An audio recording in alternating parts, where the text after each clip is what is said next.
John Calvin on Psalm 9, verses 17 through 20. The wicked shall be turned into hell, and all the nations that forget God. For the needy shall not always be forgotten. The expectation of the poor shall not perish forever.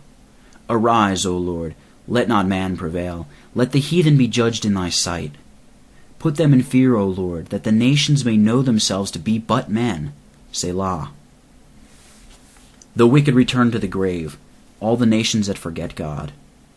Here is described to us the sudden and unexpected change by which God, when he pleases, restores to order things which were in confusion.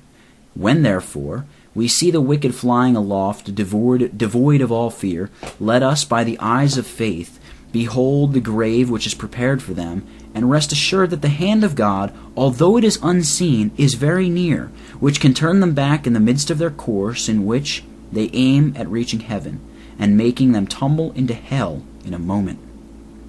But the needy will not always be forgotten, nor the hope of the afflicted ever perish. The faithful also, it is true, descend into the grave, but not with such fearful violence as plunges them into it without hope of coming out again. So far is this from being the case, that even when shut up in the grave, they dwell already in heaven by hope. David speaks expressly of hope or expectation, thereby to encourage us to prayer.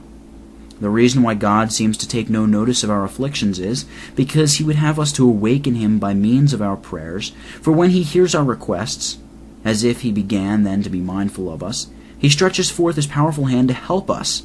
David again repeats that this is not done immediately in order that we may persevere in hoping well, even although our expectations may not be instantly gratified.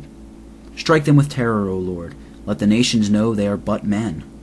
God commonly subdues even his chosen ones to obedience by means of fear. But as he moderates his rigor toward them, and at the same time softens their stony hearts so that they willingly and quietly submit themselves to him, he cannot be properly said to compel them by fear. With respect to the reprobate, he takes a different way of dealing. As their obduracy is inflexible, so that it is easier to break than to bend them, he subdues their desperate obstinacy by force, not, indeed, that they are reformed, but, whether they will or not, an acknowledgment of their own weakness is extorted from them.